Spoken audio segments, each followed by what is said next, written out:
মোৰ প্ৰিয় দেশবাসী নমস্কাৰ। মন কী বাতৰ আন এটা খণ্ডত আপোনালোকৰ সৈতে সংযুক্ত হ'বলৈ পাই মই আনন্দিত হৈছোঁ।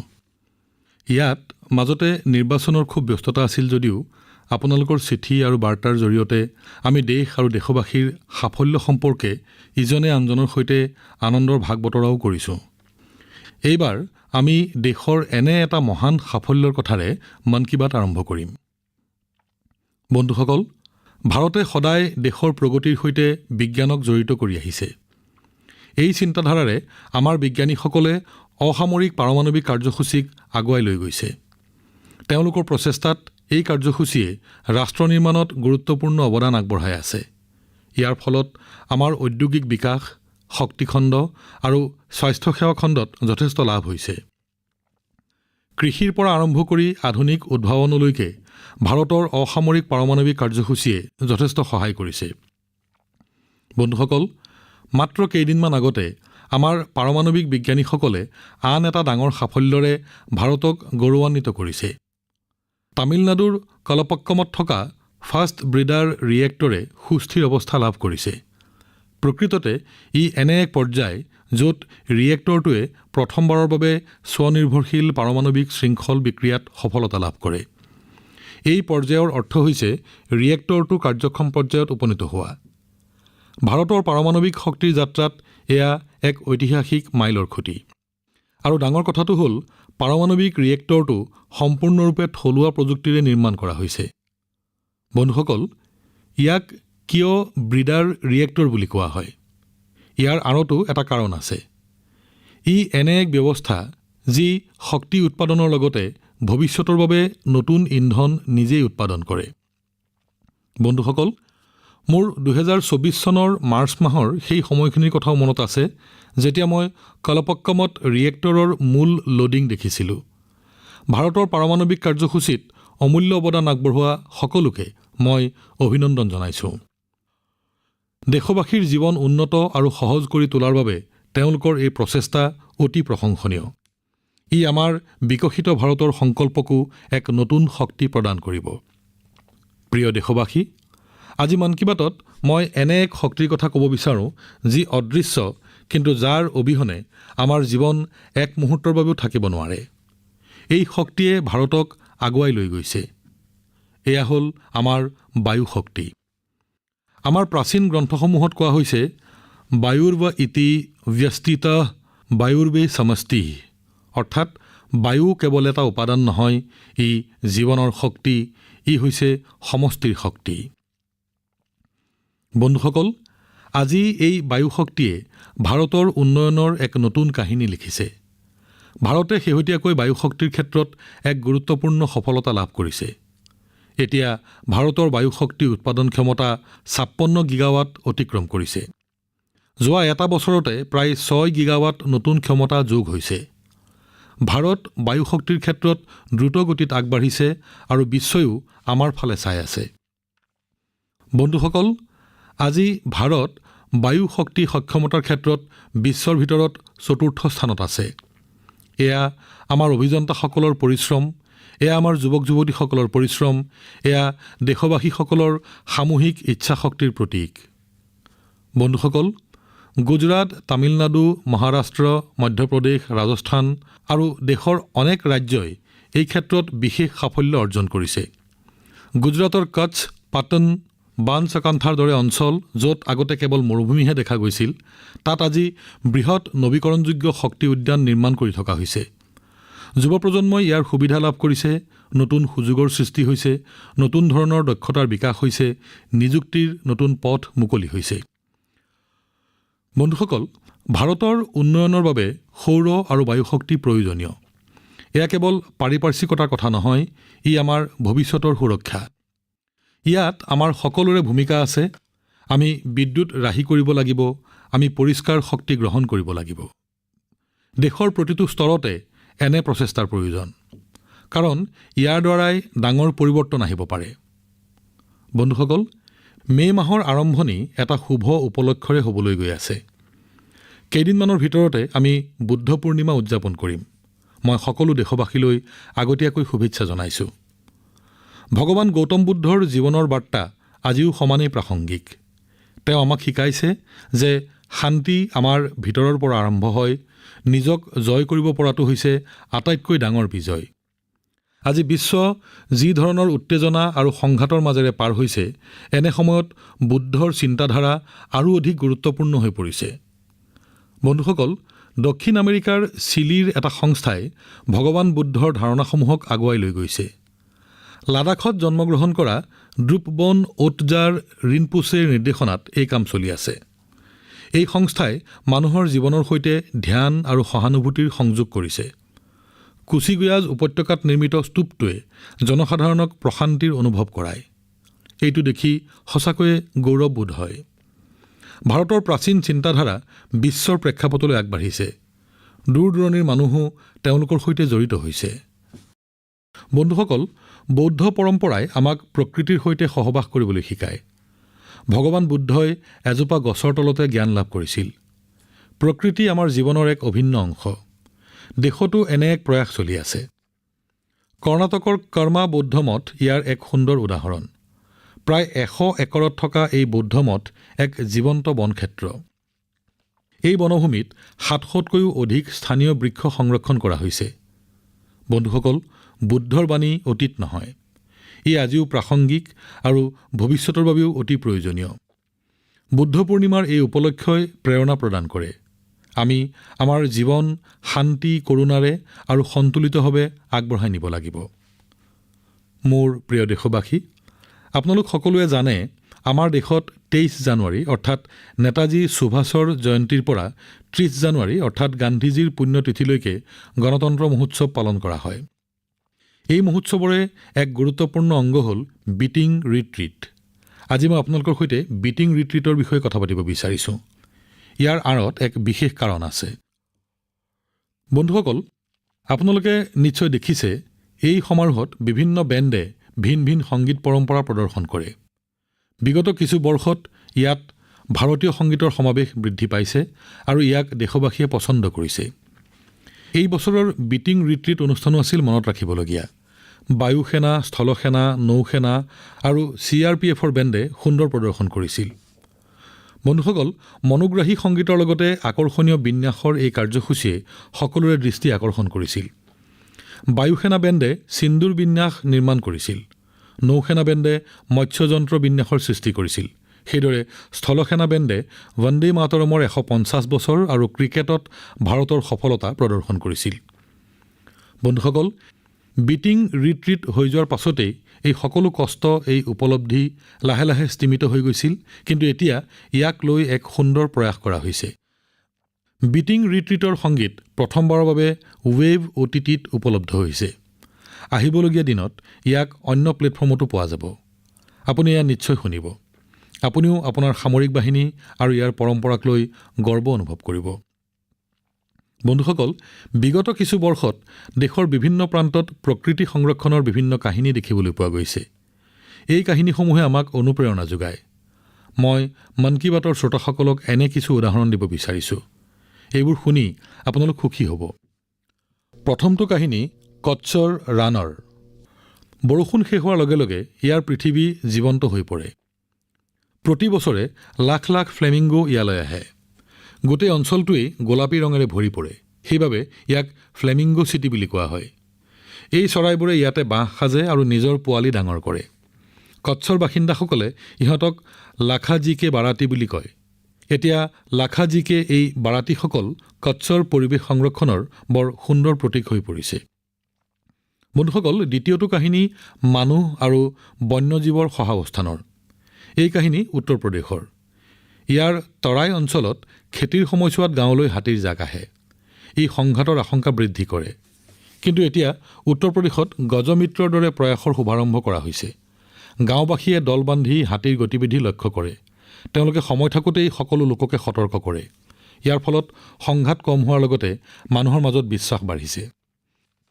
বন্ধুসকল, মধ্য ভাৰতৰ পৰাও এটা ভাল খবৰ আহিছে। ছত্তীশগড়ত ব্লেক বাঘ অৰ্থাৎ কৃষ্ণসাৰ পহু পুনৰ দেখা পোৱা গৈছে। এটা সময়ত ইয়াৰ সংখ্যা কমি গৈছিল, কিন্তু ইয়াৰ সংৰক্ষণ বৃদ্ধিৰ বাবে প্ৰয়াস কৰা হ'ল। আজিকালি ইহঁতক পথাৰত দৌৰি ফুৰা দেখা পোৱা যায়। এয়া আমাৰ হেৰুৱা সম্পদৰ পুনৰুদ্ধাৰৰ কথা। এনেধৰণৰ আশা গ্ৰেট ইণ্ডিয়ান বাষ্টাৰ্ড চৰাইৰ সংৰক্ষণৰ ক্ষেত্ৰতো দেখা যায়। এই পক্ষীসমূহ আমাৰ মৰুভূমি অঞ্চলৰ চিনাকি আছিল, কিন্তু এটা সময়ত ইয়াৰ সংখ্যা কমি গৈছিল আৰু একেবাৰে লুপ্ত হোৱাৰ পৰ্যায় পাইছিলগৈ। কিন্তু এতিয়া এই পক্ষী সংৰক্ষণ অভিযান আৰম্ভ হৈছে, বৈজ্ঞানিক পদ্ধতিও প্ৰয়োগ কৰা হৈছে, প্ৰজনন কেন্দ্ৰ স্থাপন কৰা হৈছে আৰু এতিয়া নতুন জীৱনৰ শুভাৰম্ভণিও দেখিবলৈ পোৱা গৈছে। বন্ধুসকল, প্ৰকৃতি আৰু মানৱ পৃথক নহয়, আমি ইজন সিজনৰ বন্ধু। যেতিয়া আমি প্ৰকৃতিক বুজি পাওঁ, সন্মান কৰোঁ, প্ৰকৃতিৰ সৈতে একেলগে খোজ দিওঁ, তেতিয়া পৰিৱৰ্তন দেখিবলৈ পাওঁ। আজি এই পৰিৱৰ্তনেই দেশৰ বিভিন্ন প্ৰান্তৰ পৰা নতুন আশাৰে ধৰা দিছে। মোৰ প্ৰিয় দেশবাসী, উত্তৰ পূৰ্বাঞ্চল আমাৰ অষ্টলক্ষ্মী। ইয়াত পূৰ্ণ সম্ভাৱনা আছে। উত্তৰ পূবৰ সৌন্দৰ্যই সকলোকে আকৰ্ষণ কৰে। মন কী বাতত আমি প্ৰায়ে উত্তৰ পূবৰ লোকৰ ভাৱনাৰ বিষয়ে চৰ্চা কৰি আহিছোঁ। আজি এনেধৰণৰ এক উপলব্ধিৰ বিষয়ে পুনৰাই আলোচনা কৰিব বিচাৰিছোঁ। সেয়া হ'ল বাঁহ শিল্পত উত্তৰ পূবৰ সফলতা। বন্ধুসকল, যি বস্তুক এটা সময়ত বোজা বুলি গণ্য কৰা হৈছিল, সেয়াই আজি ব্যৱসায় তথা উদ্ভাৱনক নতুন মাত্ৰা দিছে। আমাৰ মাতৃভগ্নীসকল ইয়াৰ হিতাধিকাৰী। আপোনালোকে জানি আচৰিত হ'ব, বাঁহৰ পৰিভাষা সলনি হোৱাৰ লগে লগেই কিমান পৰিৱৰ্তন আহিছে। বন্ধুসকল, ইংৰাজসকলে প্ৰচলন কৰা আইন অনুসৰি বাঁহক বৃক্ষ হিচাপে গণ্য কৰা হৈছিল আৰু ইয়াৰ সৈতে জড়িত নীতি নিৰ্দেশনা কঠোৰ আছিল। কোনো ঠাইলৈ বাঁহ লৈ যোৱাটো সহজ নাছিল। সেইবাবেই ইয়াৰ লোকসকল বাঁহৰ সৈতে জড়িত কাম কাজৰ পৰা আঁতৰি আহিল।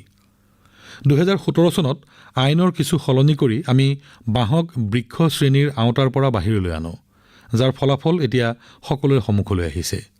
আজি সমগ্ৰ উত্তৰ পূবতে বাঁহখণ্ড ফলে ফুলে জাতিষ্কাৰ হৈছে। বিভিন্নজনে একেৰাহে ন সংযোজনেৰে ইয়াৰ ব্যৱহাৰিক মূল্য বৃদ্ধি কৰিবলৈ সক্ষম হৈছে।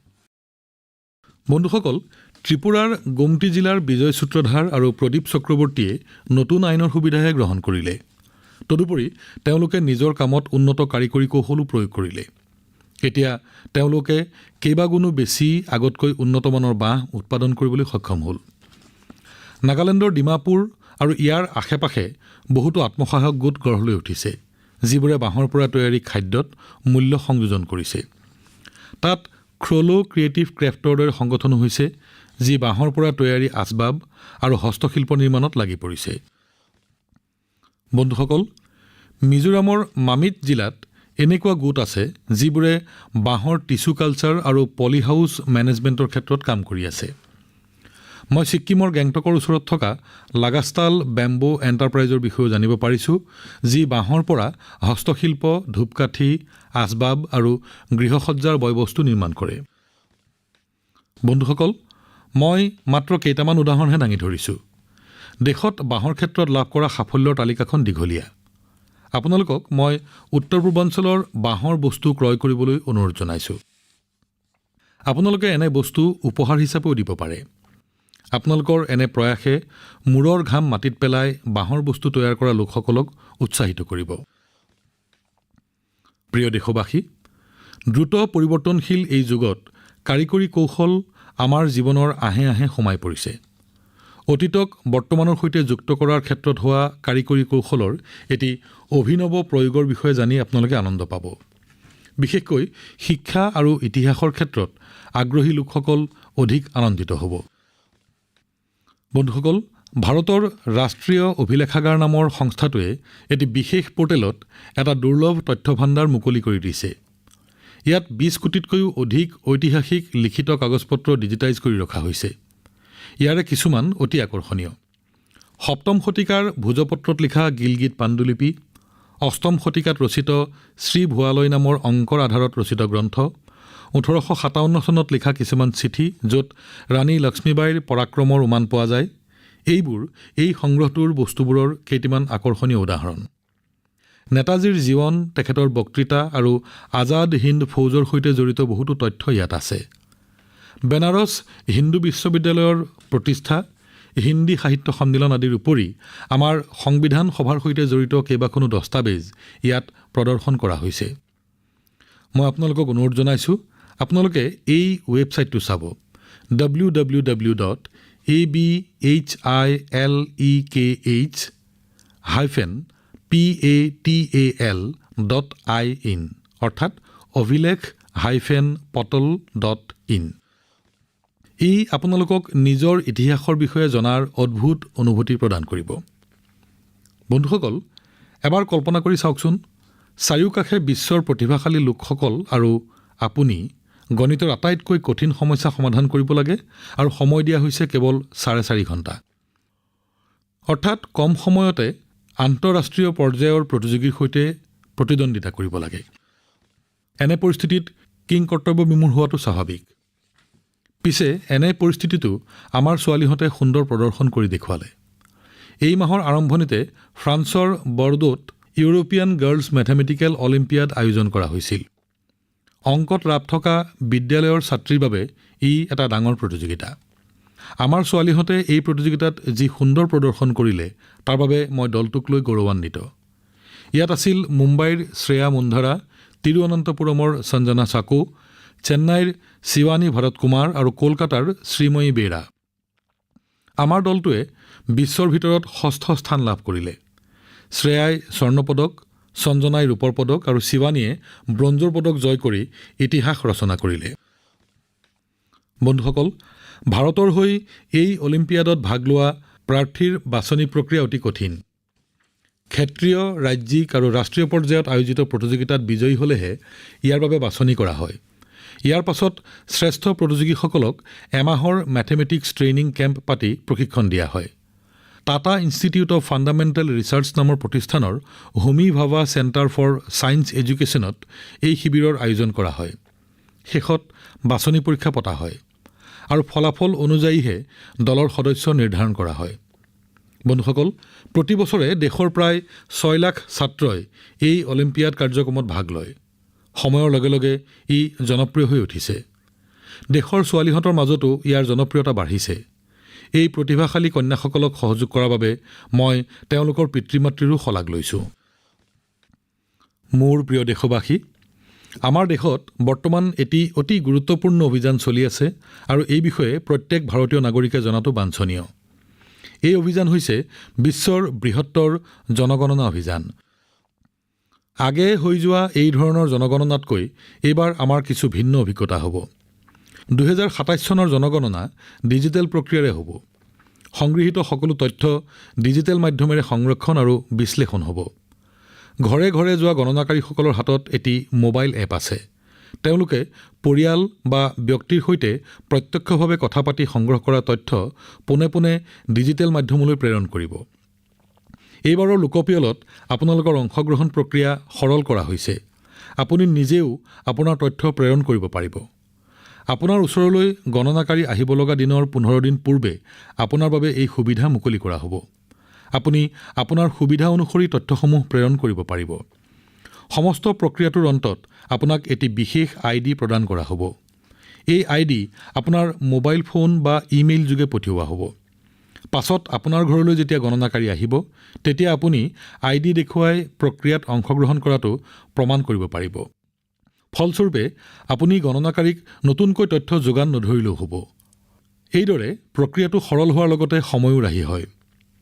বন্ধুসকল, যিবোৰ ৰাজ্যত এই গণনা প্ৰক্ৰিয়া সম্পূৰ্ণ হৈ গৈছে, তাত এতিয়া গণনা কৰ্মীসকলে পৰিয়াল আৰু বাসগৃহসমূহৰ তালিকা প্ৰস্তুত কৰা আৰম্ভ কৰিছে। বৰ্তমানলৈকে প্ৰায় 1,20 লাখ পৰিয়ালৰ বাসগৃহৰ সূচীকৰণ সম্পূৰ্ণ হৈছে। বন্ধুসকল, দেশৰ লোকপিয়ল মাথো চৰকাৰী প্ৰক্ৰিয়া নহয়, এয়া আমাৰ সকলোৰে দায়িত্ব। আপোনাসবৰ অংশগ্ৰহণ অতিকৈ প্ৰয়োজনীয়। আপোনালোকে যোগান ধৰা ব্যক্তিগত তথ্য গোপনীয় আৰু ডিজিটেল প্ৰক্ৰিয়াৰে সংৰক্ষিত কৰা হ'ব। আহক আমি সকলোৱে এই প্ৰক্ৰিয়াত ভাগ লওঁ আৰু 2027 চনৰ লোকপিয়ল সফল কৰোঁ। বন্ধুসকল, আমাৰ দেশত খাদ্যগ্ৰহণ পৰম্পৰা মাথো জুতি আৰু স্বাদৰ সংজ্ঞাতে সীমাবদ্ধ নহয়। ভাৰতীয় খাদ্য পৰম্পৰাৰ এটি আমোদজনক অংশ হৈছে চীজ। কিছুদিন পূৰ্বে মই টুইটযোগে এটি তথ্য আগবঢ়াইছিলোঁ। ব্ৰাজিলত অনুষ্ঠিত হোৱা এটি আন্তৰ্জাতিক চীজ প্ৰতিযোগিতাত ভাৰতত প্ৰস্তুত হোৱা চীজে 2টিকৈ পুৰস্কাৰ বুটলিবলৈ সক্ষম হৈছিল। এই বিষয়ে ছ'চিয়েল মিডিয়াত বহু প্ৰচাৰ আৰু আলোচনা হৈছিল। মোক বহুতেই পৰামৰ্শ দিছিল যে ভাৰতত প্ৰস্তুত হোৱা চীজৰ বিভিন্নতা আৰু উৎকৃষ্টতা সম্পৰ্কে আলোচনা হোৱা উচিত। বন্ধুসকল, ভাৰতৰ দুগ্ধ উৎপাদন ক্ষেত্ৰত বহু পৰিৱৰ্তন আহি পৰিছে। এই খণ্ডত মূল্যৱান সংযোজন প্ৰক্ৰিয়াই আমাৰ পৰম্পৰাগত স্বাক্ষৰত এটি নতুন পৰিচয় আনি দিছে। আজি ভাৰতৰ চীজ বিশ্বস্তৰত আত্মপৰিচয়েৰে উজ্জ্বলি উঠিছে। পুৱা, দুপৰীয়া বা নিশাৰ আহাৰত আজি বিশ্বৰ সকলো ঠাইতে ভাৰতীয় স্বাদে ভুমুকি মাৰিছে। জম্মু কাশ্মীৰৰ কলাৰী চীজক কাশ্মীৰৰ মোজাৰেলা বুলি কোৱা হয়।